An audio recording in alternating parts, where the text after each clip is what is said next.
Hello, CUMC friends. Wanted to record and share with you some updates regarding our United Methodist Church.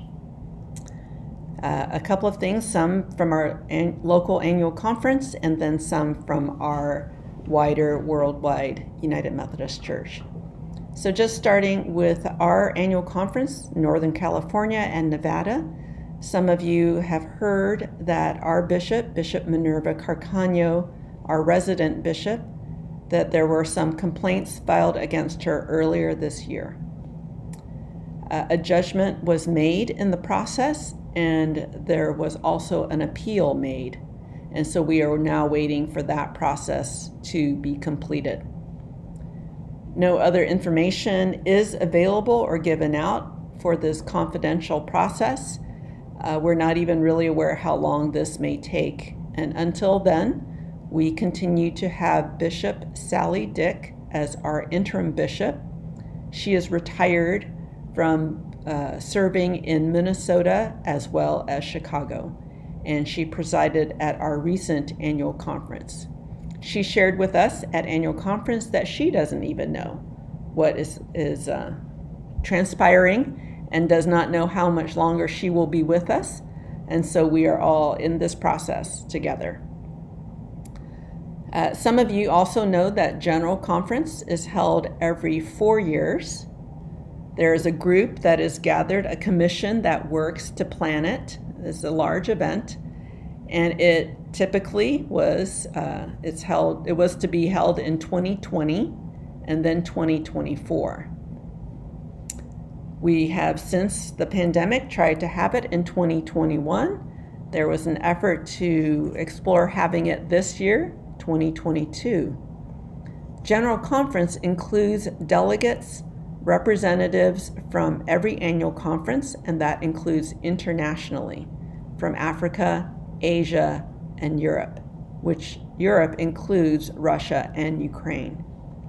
With the challenges and uncertainties of travel, of visas, of vaccination availability and requirements, the commission made a decision that we will now wait till 2024 for the next general conference.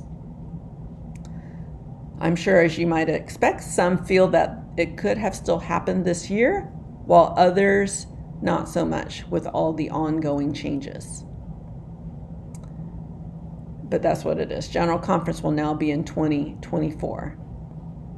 Our jurisdictional conference, which is made of our western region of the United States, is also held every 4 years after General Conference for the work of electing bishops and appointing bishops to different annual conferences. General Conference handles legislation and big picture ministry kinds of things, but legislation and voting on what is in our book of discipline. The jurisdictional conference is typically in August of the same year as General Conference, with bishops starting their appointments, their 4-year terms, on September 1st. Because we have been a few years without a jurisdictional conference, some of our bishops are reaching the mandatory retirement age. It has been approved to have general conferences for the election of new bishops for this November. And our jurisdictional conference will be held in Salt Lake City. Bishops elected and appointed to annual conferences will then start their service on January 1st, 2023. There are a number of retirements and elections for our jurisdictional conference, and if Bishop Carcaño is not reinstated by that point, then we may have Bishop Dick, who will serve us until the end of this year, until a new bishop is appointed. So that is the information for our our annual conference of Northern California and Nevada. Regarding the general conference, those of you who, when I spoke about it at the beginning of 2020, then knew that we spoke about the protocol of reconciliation.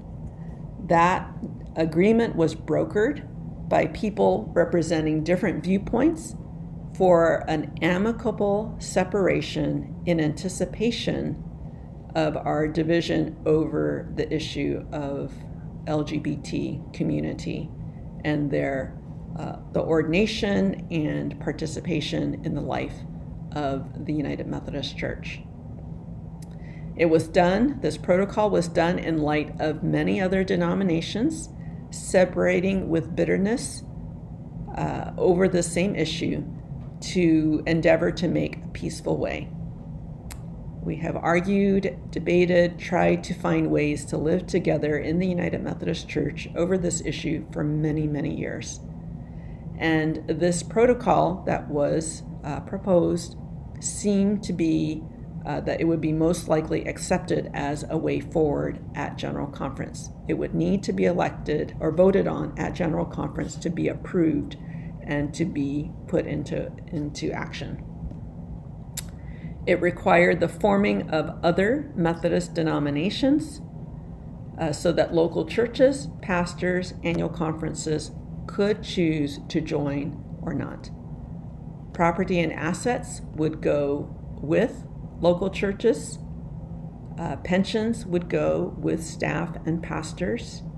And there could be shared ministry in the future with agencies such as UMCOR, or United Methodist Committee on Relief, or the United Methodist Women, now called Women in Faith, United Methodist Men, Board of Discipleship, the Upper Room, all those different agencies and boards that both, or if there were more than two denominations, if there was another one that formed, those groups could all still share the resources of those agencies. For this plan to happen, again, a vote was needed at General Conference. Since then, a global Methodist church has formed as of May 2022. You can find their website at globalmethodist.org, one word, no spaces. And there was, and that's formed through the what was the Wesley Covenant Association, more conservative arm of our denomination.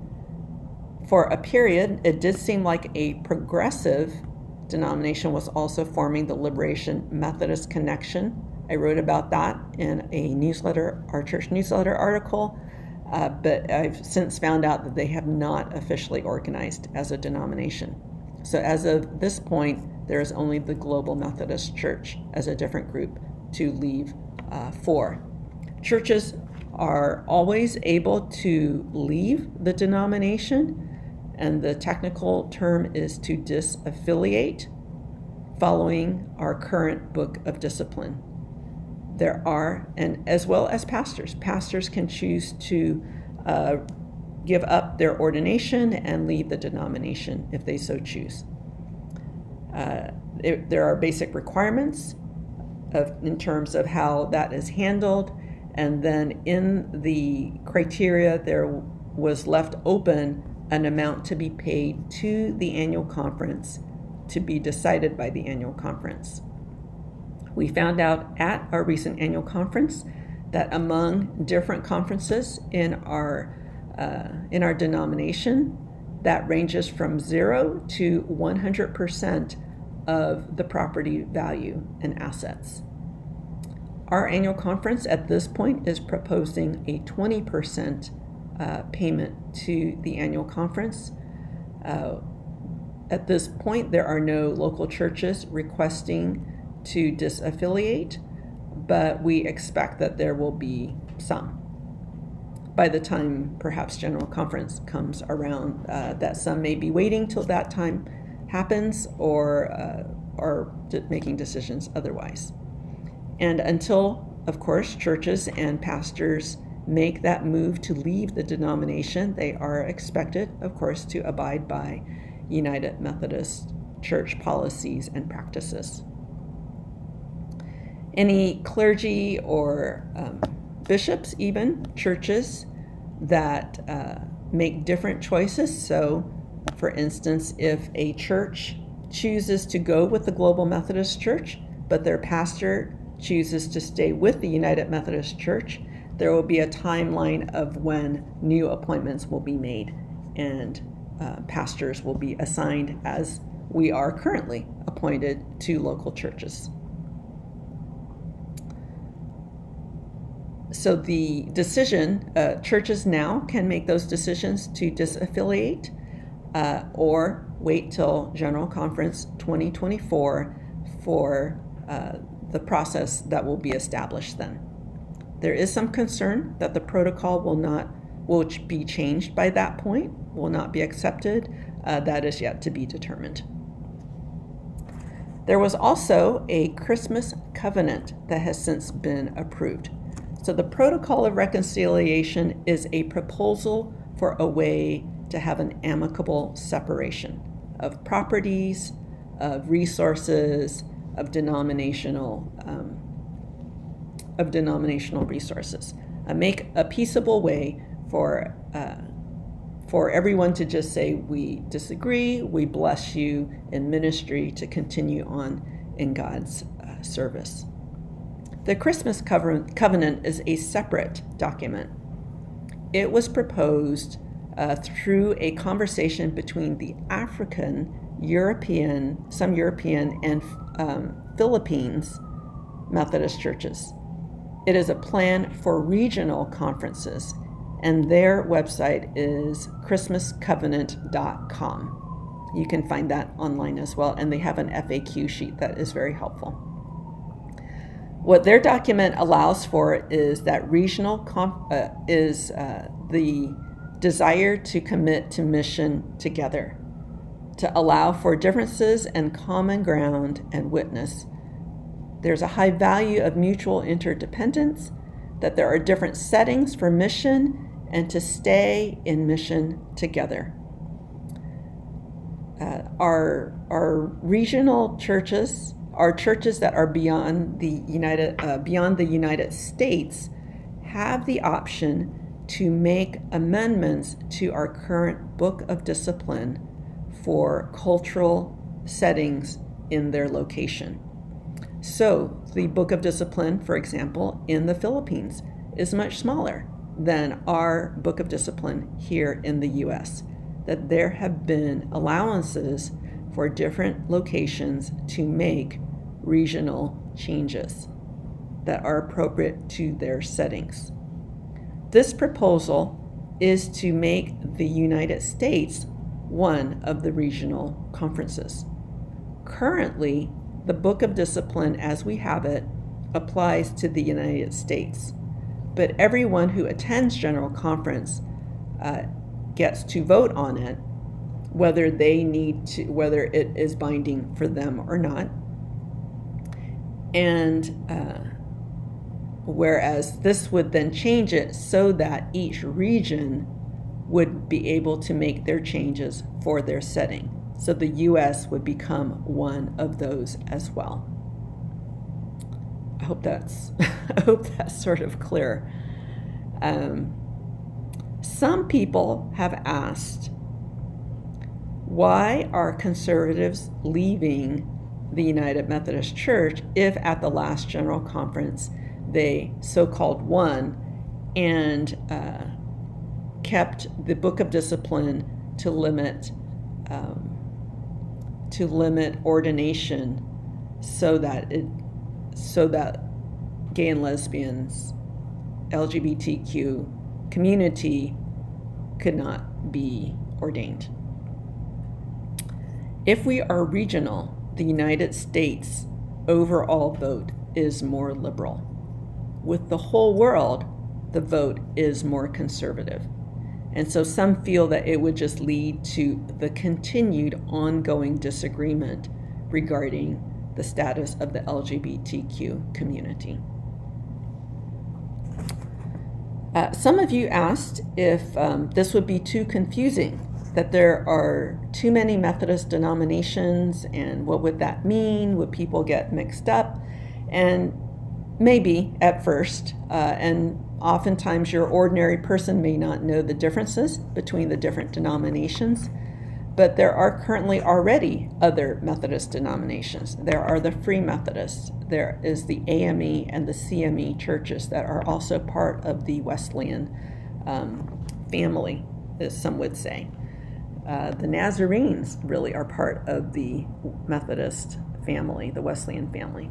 So it could be a little bit awkward at first, but I think people would figure it out after a while. This is just a summary, and there were other questions. We want to go ahead and invite you, if you'd like to come and talk with me or have questions or comments, I would certainly welcome those.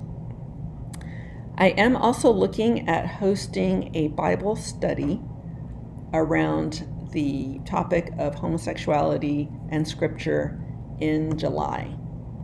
If you are interested in that, please let me know, and we will be looking at just, whether it's going to be a very small group or a larger group, and what space we would like to gather in, and how to have a good conversation, to hear from different views. And I want to also remind people that this will be a time to express our own view, if you so choose, to listen to others for understanding. Is not going to be a place for venting or for treating one another disrespectfully. This will be a place where we will all be asked to keep our sense of offense and frustration in check. This is a place for listening, for hearing, and then for conversation. Is not a debate. So if you are interested, please let me know, and we look forward to that time together. I know this is a lot of information in a very short time, but thank you. If you have any questions, please give me a call or come by and we can chat more. Thank you.